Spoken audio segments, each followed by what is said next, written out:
వహించే అవకాశం ఉందని నేను అనుకుంటున్నాను. రైట్. మనకి కత్తి వెంకటస్వామి గారు మళ్ళీ మనకు అందుబాటులోకి వచ్చారు.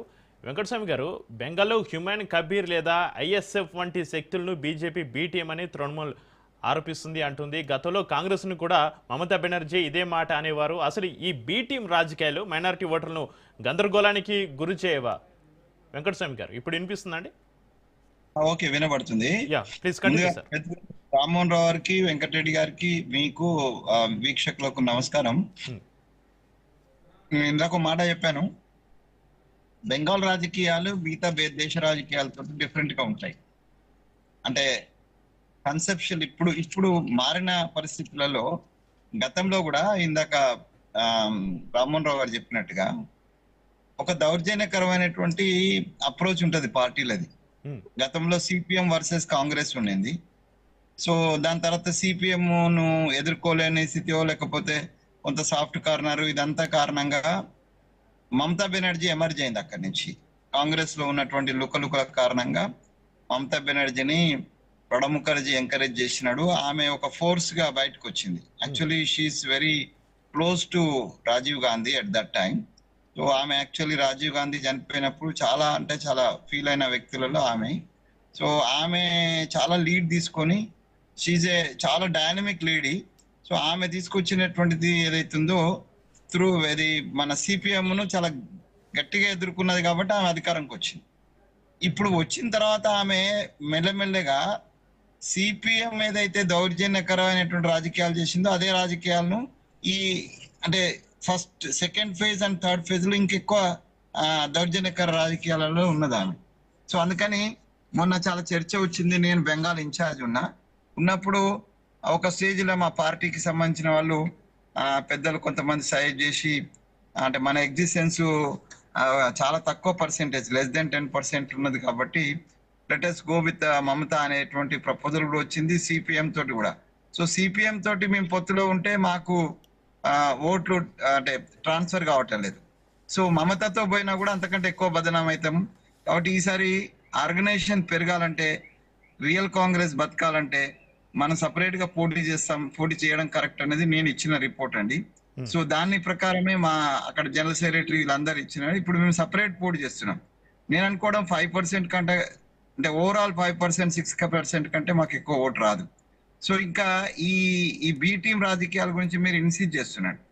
అసలు ఎక్కడైనా కూడా ఏ స్టేట్ లో తీసుకున్నా కూడా అధికారంలో ఉన్నా లేకపోతే అధికారంకి రావడం కోసము పోలరైజేషన్ ఆఫ్ ఓట్స్ కోసము అన్ని పార్టీలు ప్రయత్నం చేస్తున్నాయి. గతంలో ఆంధ్రప్రదేశ్ లో ఉన్నప్పుడు ఇది మన రాజశేఖర రెడ్డి గారు అట్లాంటి ప్రయత్నం చేసినారు. అది ఇందాక నేను ఇవాళ పొద్దునే నేను కలిశాను మన జ్ఞానేశ్వర్ గారిని, కాసాని జ్ఞానేశ్వర్ గారి రూపంలో కావచ్చు, లేకపోతే చిరంజీవి రూపంలో, అట్లా ఒక ప్రయత్నం. సో ఎంఐఎం మన దగ్గరనేమో ఒక ఫోర్సు, అది ఎవడు అధికారంలో ఉంటే వాళ్ళతో వెళ్ళిపోతుంది. అది దానికి ఏదో నామ్స్ ఏం లేవు. కాకపోతే దేశం మొత్తం మీద ఎంఐఎం రావడానికి పోవడానికి డెఫినెట్ గా దాంట్లో డౌట్ ఏం లేదు. ఇంటర్నల్ అంటే వాళ్ళు ఒప్పుకోకపోవచ్చు, నేను ఆరోపణ కింద చేస్తలేను. నేను కూడా ఆర్ఎస్ఎస్ ఏబీపీలో పెరిగి వచ్చిన వాడిని. సో బి టీం అని అంటే వాళ్ళను అంటే పోలరైజేషన్, హిందూ ముస్లిం ఓట్ల పోలరైజేషన్ కోసము భారతీయ జనతా పార్టీ అసదుద్దీన్ ఉపయోగించుకుంటుంది. సో అసదుద్దీన్ కాకుండా ఇంకొకరిని ఉపయోగించుకుంటది. అది సమకాలీన రాజకీయాలలో అన్ని పార్టీలు చేస్తున్నటువంటి పని. ఒకటేమో తమ వైపు ఓట్లు తెచ్చుకునే ప్రయత్నం, రెండోదేమో ఎదుటి పార్టీల యొక్క ఓటు చీల్చడం కోసం. ఇది ఈ రాజకీయాలలో పెద్దగా ఎవరినెవరు బదనాం చేయాలి, వారు చెప్పినట్టుగా ఎవరినెవరు బదనాం చేయాల్సిన అక్కర్లే. అన్ని పార్టీలు ఒకే రకంగా ఉన్నాయి. సో ఇప్పుడున్న పరిస్థితిలో రామ్మోహన్ రావు గారు చెప్పినట్టుగా భారతీయ జనతా పార్టీ చాలా దూకుడుగా పోవడానికి 2 కారణాలు. ఒకటి, మమతను తీవ్రంగా వ్యతిరేకించేటువంటి మమత గురు సువేంద్ర లాంటి వాళ్ళు ఒక బ్యాచ్. అట్లాగే సిపిఎం క్రియాశీలకంగా క్యాడర్ అంతా కూడా మళ్ళీ ఇది భారతీయ జనతా పార్టీ వైపు జరిగింది. చాలా గట్టి పోటీ ఇలా అంటే ఆడ వర్సెస్ అన్నప్పుడు బీజేపీ వర్సెస్ ఆ, ఆ, మమతానే నడుస్తుంది. మేము పోటీ చేసినా, సిపిఎం వేరువేరుగా పోటీ చేసినా వాళ్ళ పాత క్యాడర్ కొంత నిలుపుకోవడానికి ప్రేమకి వస్తుంది. నేను అనుకోవడం 10 సీట్ల దగ్గర ఆగిపోతారని అనుకుంటున్నా మన కాంగ్రెస్ అండ్ సిపిఎం. సో ఈ 10 సీట్లు కూడా ఇది ఆ మమతకే తగ్గుబాటు అవుతుంది. అట్లంత మాత్రాన మేము బి టీం కాము కదా. అట్లాగే ఓకే.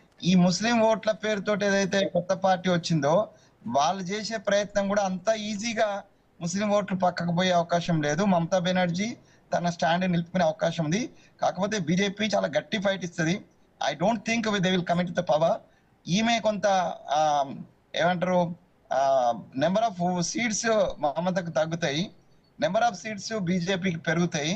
సో ఒక డోలామానమైనటువంటి పరిస్థితి అయితే ఏర్పడుతుంది. అబ్సల్యూట్ మెజారిటీకి కొద్ది దగ్గరలోనే మమత పోయినసారి కూడా అది కొంత తగ్గినాయి ఆమె. ఈసారి కూడా అదే అవకాశం ఉంది. ఈసారి కూడా అదే అవకాశం ఉంది. ఇంకా ఓట్లు తగ్గే అవకాశం ఉంది. బీజేపీ కొన్ని సీట్లు మాత్రం కంపల్సరీ పెంచుకుంటది. అది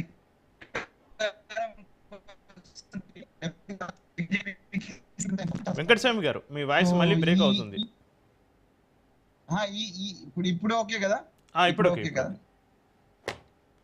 ఇప్పుడు ఉన్నటువంటి పరిస్థితుల్లో మమతకే ఎక్కువ అవకాశాలు ఉన్నాయి.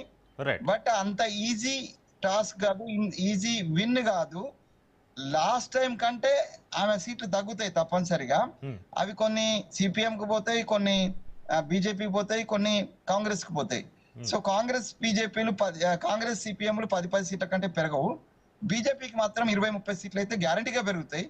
బట్ అనూహ్యమైనటువంటి పోలరైజేషన్ వస్తే అప్పుడు బీజేపీకి ఛాన్సెస్ ఇంకా గవర్నమెంట్ వచ్చేంత పెరిగేటువంటి, అంటే హిందూ ముస్లిం పోలరైజేషన్ ఎక్కువ పెరిగితే, ఎందుకంటే ఆ బేస్ కూడా బెంగాల్ కూడా హిందూ ముస్లిం పోలరైజేషన్ కాలే గాని ముందు నుంచి హిందూ బెల్ట్ కి చాలా గట్టిగా ఉన్నటువంటి, ఫిలాసాఫికల్ గా హిందుత్వానికి దగ్గరగా ఉన్నటువంటి బెల్ట్ కాబట్టి, రైట్. ఫిలాసఫర్ చాలా మంది వివేకానంద లాంటి వాడు పనిచేసినటువంటి ఏరియా కాబట్టి డెఫినెట్ గా బీజేపీకి కొంత సానుకూల వాతావరణం ఉండే అవకాశం ఉందండి. రైట్. ఒక చిన్న బ్రేక్ తీసుకుందాం. బ్రేక్ తర్వాత